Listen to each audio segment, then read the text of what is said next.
Hello viewers, welcome to journey with Suresh.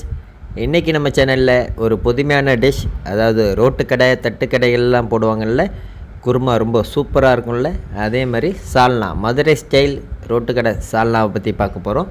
இதுக்கு தேவையான பொருட்கள், நான் ஒரு 8 பீஸ் வெங்காயம் எடுத்திருக்கேன், ஒரு 12 பீஸ் தக்காளி எடுத்திருக்கேன், கருவேப்பிள்ளை, கொத்தமல்லி, ஒரு 10 பீஸ் க்ரீன் சில்லி, மஞ்சள் தூள், மிளகாய் தூள், coriander powder, cumin powder, garam masala மற்றும் பட்டை, கிராம்பு, ஏலக்காய்.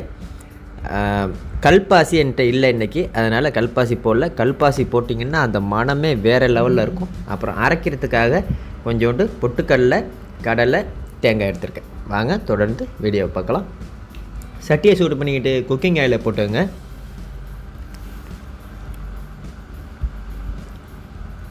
உங்களுக்கு எந்த எண்ணெய் யூஸ் பண்ணுறதா இருந்தாலும் ஓகே, ஒன்றும் பிரச்சனை இல்லை. நல்லெண்ணெய் கூட யூஸ் பண்ணிக்கலாம். நீங்கள் கையில் வச்சுருக்க பட்டை, கிராம்பு, ஏலக்காய் எல்லாத்தையும் அது கூட போட்டுங்க. போட்டுட்டு லேசாக வறுத்துங்க.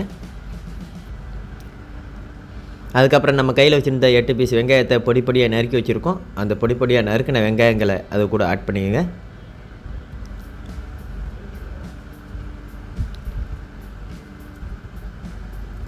உள்ளே ஆட் பண்ணிவிட்டு அது பொன்னிறமாக வர்ற வரலையும் நல்லா வதக்கிங்க. அது வதக்கிறதுக்காக நீங்கள் உப்பு எதுவும் ஆட் பண்ண வேண்டியதில்லை. உப்பு ஆட் பண்ணால் அது குக்கு தான் ஆகும், அது வேகும், ஆனால் அது ட்ரை ஆகாது. அடுப்பை மீடியம் ஃப்ளேமில் வச்சுக்கிட்டு கொஞ்சம் குக் பண்ணிங்க. ஸோ இப்போ வெங்காயம் நம்ம வதங்குற கேப்பில் நம்ம அரைக்கிற வேண்டிய பொருட்களை அரைச்சிக்கலாம். நம்ம கடலை போட்டுக்கிறோம், அதுக்கப்புறம் பொட்டுக்கடலை போட்டுக்கிறோம், அதுக்கப்புறம் பட்டை, கிராம்பு, ஏலக்காய் போட்டுக்கிறோம், தேங்காய், திருகிய தேங்காய் உள்ளே போட்டுக்கிறோம்,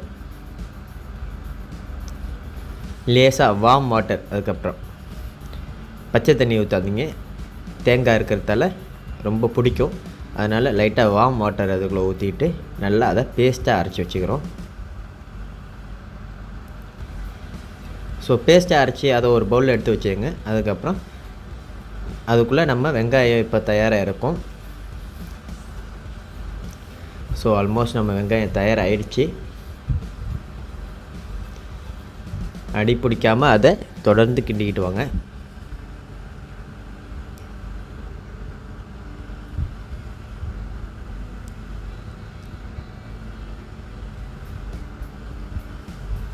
இதுக்கப்புறம் இஞ்சி பூண்டு விழுது போட போகிறோம்.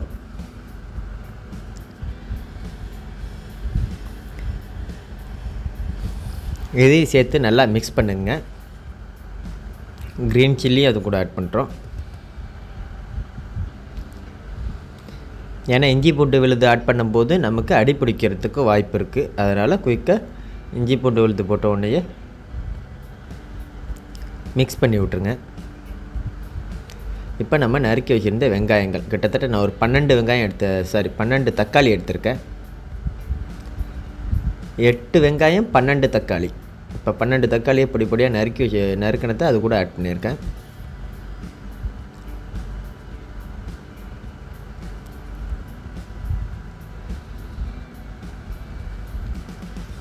தக்காளி போட்டோடனே நல்லா மிக்ஸ் பண்ணி விட்ருங்க. அதை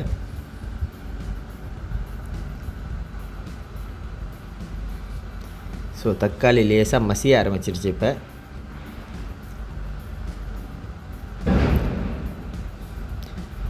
இப்போ இப்படி லைட்டாக மசிய ஆரம்பித்து அதோட பச்சை வாடையெல்லாம் போனோடனே நம்ம கையில் வச்சுருக்கிற மசாலா பவுடர்ஸை ஒன்று ஒன்று ஆட் பண்ணலாம். முதல்ல நம்ம போட வேண்டியது மஞ்சள் தூள், டர்மரிக் பவுடர், அதுக்கப்புறம் சில்லி பவுடர் ஆட் பண்ணுறோம், அதுக்கப்புறம் மல்லித்தூள், அதில் பாதி ஜீரகத்தூள், அதுக்கப்புறம் நம்ம அரைச்சி வச்சுருக்க கரம் மசாலா பவுடர். இதெல்லாம் ஆட் பண்ணி நீங்கள் கடையிலேயே கரம் மசாலா பவுடர் கிடைக்கிது, அதையும் யூஸ் பண்ணிக்கலாம். எல்லாத்தையும் நல்லா மிக்ஸ் பண்ணிவிட்டு இப்போ நம்ம தேவையான அளவுக்கு அதில் உப்பு ஆட் பண்ண போகிறோம். சால்ட் ஆட் பண்ண உடனே ஃப்ளேமை அதே லெவலில் நம்ம மெயின்டைன் பண்ணிட்டு நம்ம தேவையான அளவுக்கு தண்ணீர் கொஞ்சம் கிட்டத்தட்ட நான் இப்போ செய்கிற இதுக்கு வந்து 2 லிட்டர் இல்லைருந்து 3 லிட்டர் அளவுக்கு தண்ணீர் ஆட் பண்ணுறேன். ஏன் அவ்வளோ ஆட் பண்ணுறேன் அப்படின்னா இந்த மசாலாஸ் எல்லாம் குக்காயி நமக்கு ரெடியான பிறகு நம்ம அரைச்சி வச்சுருந்த பொட்டுக்கடலை, கடலைப்பருப்பு ப்ளஸ் தேங்காய் எல்லாம் அந்த மிக்ஸை நம்ம அதுக்குள்ளே ஊற்றும் போது திக்னஸ் அதிகமாக இருக்கும். அதனால் நம்ம தேவையான அளவுக்கு அதை லூஸாக ப்ளஸ் இது அந்த கன்சிஸ்டன்சி கரெக்டாக வரணும் அந்த இது அப்படிங்கிறதுக்காக அவ்வளோ தண்ணீர் ஊற்றினேன். ஸோ இதில் 5லேருந்து 10 நிமிஷம் வரலையும் நல்லா கொதிக்க விடுங்க. இப்போ பாருங்கள், நமக்கு அந்த மசாலாலாம் நல்லா கொதிச்சிடுச்சு. இப்போ அரைச்சி வச்சுருந்த பொட்டுக்கடலை, கடலைப்பருப்பு, தேங்காய், ஹோல் கரம் மசாலா, அந்த பட்டை, கிராம்பு, ஏலக்காய் எல்லாத்தையும் அரைச்சதை உள்ளே ஊற்றுறோம். அந்த பாத்திரத்தையும் கொஞ்சம் சுடு தண்ணி விட்டு அலசிட்டு அதை திரும்ப அதுக்குள்ளே ஊற்றிடுங்க.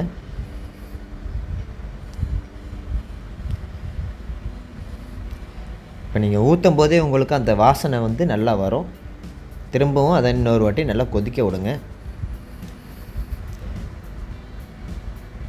இப்போ அதுக்கு தேவையான அளவுக்கு நம்ம கறி லீவ்ஸ், கருவேப்பிலை, நறுக்கி வச்சுருந்த கொத்தமல்லி தழை இதெல்லாம் நம்ம போட போகிறோம். அவ்வளோதாங்க, நமக்கு சுவையான நல்ல மணமான சால்னா ரெடி. இப்போ ரோட்டு கடை சால்னா. நான் முன்னாடியே சொன்ன மாதிரி அந்த கரம் மசாலாவோட கல்பாசி ஆட் பண்ணிங்க. கல்பாசி ஆட் பண்ணால் உங்களுக்கு மனம் வேறு லெவலில் பக்கத்து வீடு ஏற்ற வீடு வரலையும் மணக்கும். இப்போ நமக்கு சுவையான நம்ம அந்த டெக்ஸ்டர் மட்டும் எவ்வளோ திக்னஸ் வேணும் அப்படிங்கிறத இது பண்ணிங்க. இது நம்ம ரோட்டு கடைகளில் நம்ம ரெஸ்டாரண்ட்ஸ்லலாம் குருமாவுக்கு, சப்பாத்திக்கு, இதுக்கெல்லாம் வந்து பிரியாணிக்கெல்லாம் இதை தான் கொடுப்பாங்க. ரொம்பவே சூப்பராக இருக்கும். வீடியோ பிடிச்சிருந்தா லைக் பண்ணுங்கள், உங்கள் ஃப்ரெண்ட்ஸுக்கெல்லாம் ஷேர் பண்ணுங்கள். மறக்காமல் இந்த யூடியூப் சேனலை சப்ஸ்கிரைப் பண்ணுங்கள். நன்றி, வணக்கம். Journey with Suresh.